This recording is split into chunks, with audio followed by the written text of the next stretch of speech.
seja muito bem-vindo ao nosso vídeo Promessas de Ano Novo.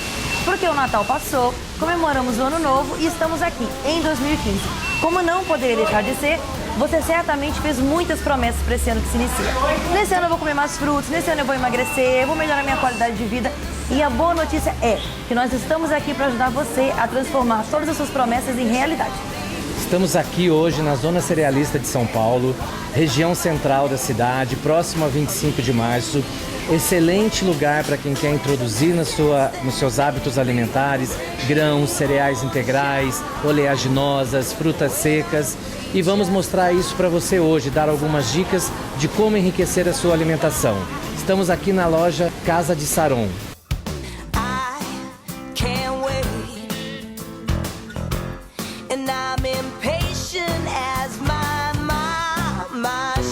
O primeiro grupo que nós vamos falar é o grupo dos feijões. Vejam quantos tipos diferentes existem de feijão aqui. Cores variadas, formatos variados, mas nutricionalmente eles são muito semelhantes. Todos eles são uma importante fonte de proteína, de ferro, de potássio e de fibras. E devem estar presentes no almoço e no jantar.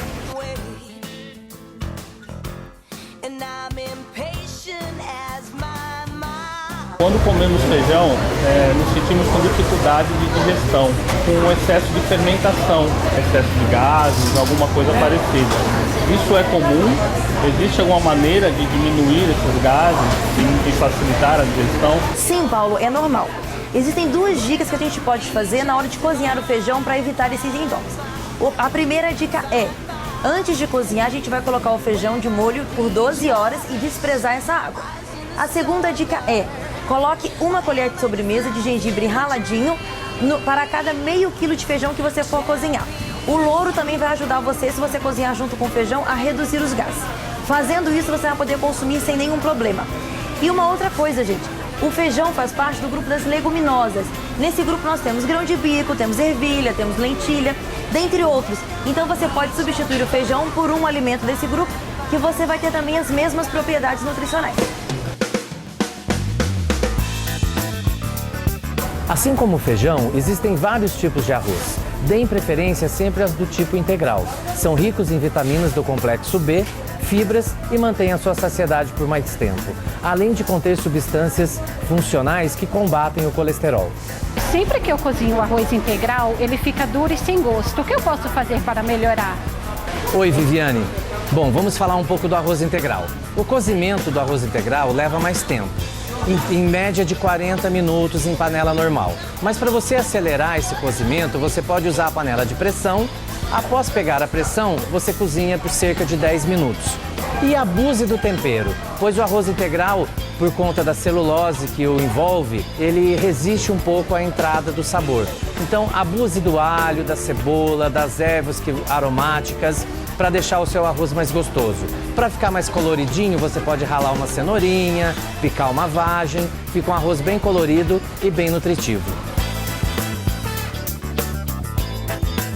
Açúcar e sal são dois alimentos muito presentes na nossa alimentação.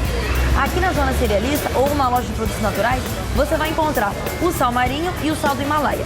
Gente, a gente sempre vai lembrar que sal comum nós vamos evitar, porque ele tem mais aditivos químicos e é mais refinado, perdendo assim os seus micronutrientes. O sal marinho, ele é a melhor opção que a gente tem.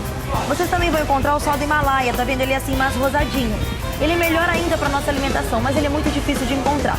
Se você substituir o sal comum pelo sal marinho, você já está ganhando muito na sua alimentação. E em relação ao açúcar, vamos lembrar que esse ano de 2015, você não vai descontar o seu estresse e a sua ansiedade no doce, ok? Vamos combinar aqui já agora. Então, açúcar é o mínimo possível. Qual açúcar tem menos calorias? Rita, todos os tipos de açúcar têm a mesma quantidade de calorias e aumentam a glicemia da mesma forma. A questão que a gente vai sempre pensar no açúcar é o mínimo possível. Em segundo lugar, qual é menos refinado? Porque quanto menos refinado, tem mais micronutrientes e tem menos aditivos químicos. Então, em primeiro lugar, o açúcar mascavo, que é o menos refinado, mas ele altera um pouquinho o sabor da preparação que a gente faz. O açúcar demerara, ele é um ponto de refinamento entre o açúcar mascavo e o açúcar branco, mas ele não altera o sabor do alimento, então a gente acaba recomendando mais para uso diário. E o açúcar branco a gente vai evitar ao máximo. A aveia é um alimento maravilhoso, mas eu chego aqui e eu olho, tem farelo de aveia, farinha de aveia e aveia e flocos. O que eu compro? Gente, o farelo de aveia, ele tem a fibra da aveia concentrada. Nós podemos utilizar em bolos, em pães. Já a farinha de aveia, ela é muito refinada, então não é recomendada para uso comum. A aveia em flocos, você pode usar em flocos finos ou grossos em vários tipos de preparação. A aveia é fonte de ferro, de silício, de proteínas e é excelente para você introduzir na sua alimentação para reduzir a absorção do colesterol e também na prevenção de doenças cardiovasculares. Nós encontramos também a chia e a linhaça, ótimas fontes vegetais de ômega 3. No caso da linhaça, prefira as sementes inteiras e triture-as em casa. Após triturá-la, você pode armazená-la sob refrigeração durante uma semana. A quinoa e o amaranto são cereais, mas que têm como diferencial proteínas de altíssima qualidade. Por isso são ótimas para os vegetarianos e podem ser usadas para vocês em sopas, em cremes, são uma delícia. Soja. Por que se fala tanto da soja? A soja ela é a maior fonte de proteínas do reino vegetal, com cerca de 40%. As principais opções são o extrato de soja e a proteína texturizada de soja. A proteína texturizada de soja, ou a PTS, é a carne de soja que os vegetarianos usam no lugar da carne na sua refeição. Já o extrato de soja é o famoso leite de soja, só que no formato em pó. É uma excelente fonte de proteínas. Mulheres no período da menopausa e no período do climatério podem se beneficiar muito do uso da soja.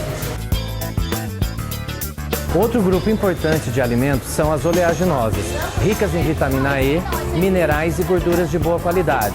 São as amêndoas, as nozes, as castanhas, porém são calóricas. Temos que consumir moderadamente, sem excessos. São ótimas opções de lanche. O gergelim é uma ótima fonte vegetal de cálcio, também é fonte de fibras, de fósforo e de vitamina E. Aqui nós temos dois tipos, o branco e o preto. Ambos têm as mesmas capacidades nutricionais. A única diferença é que o preto tem uma maior capacidade antioxidante. Se você não está acostumado a usar, nós vamos utilizar no Culinária desse mês os dois tipos de gergelim.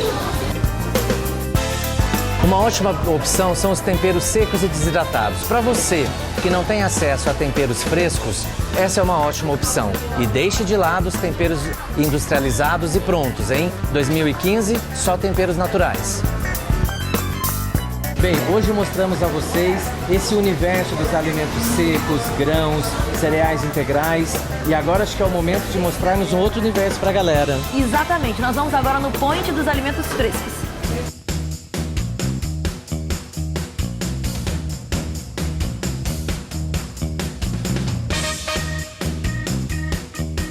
Então, Aline, conhecemos várias novidades na zona cerealista e agora estamos aqui, nessa feira livre, onde é o lugar perfeito para quem quer mudar os hábitos, onde você pode encontrar frutas, legumes, vegetais folhosos, fresquinhos e muito mais econômicos. Com certeza. E a nossa grande proposta para 2015 é que você entre na Feira Livre com a mente livre.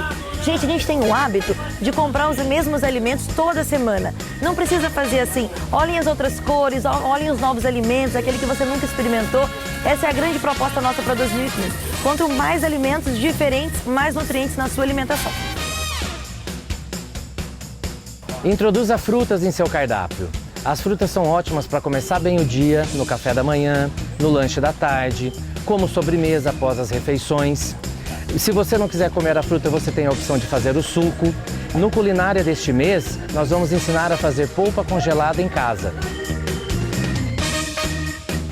Uma dica importante é você verificar quais os alimentos que estão na safra. Os alimentos da safra, eles são mais ricos em nutrientes, têm mais qualidade e melhor preço.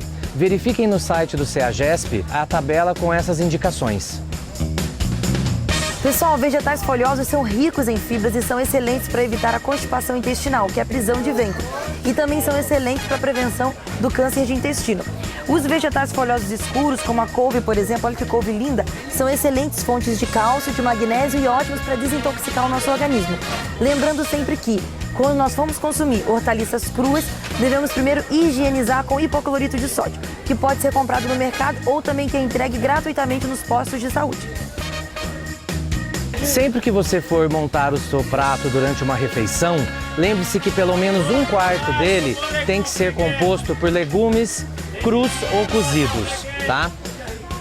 As raízes e os legumes, como as batatas, a mandioca, elas são ricas em carboidrato, assim como o arroz. Então, quando você for montar a sua refeição, Você não precisa colocar arroz e batata. Opte por um deles, tá? Assim você não vai sobrecarregar de carboidrato a sua refeição.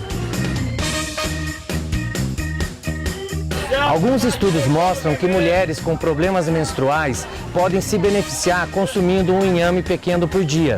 Então fica essa dica para vocês. Então, pessoal, essas foram as nossas dicas para vocês mudarem seus hábitos agora em 2015. Isso aí, se ficou alguma dúvida, escreve pra gente. E tem mais, no mês que vem vocês vão aprender a escolher algumas frutas e verduras que geram mais dúvidas. Você sabe escolher o melão? Sabe escolher o abacaxi? Não sempre tem que pedir pro feirante? Então você vai conquistar a sua independência no próximo vídeo. Um beijo, até a próxima. Tchau.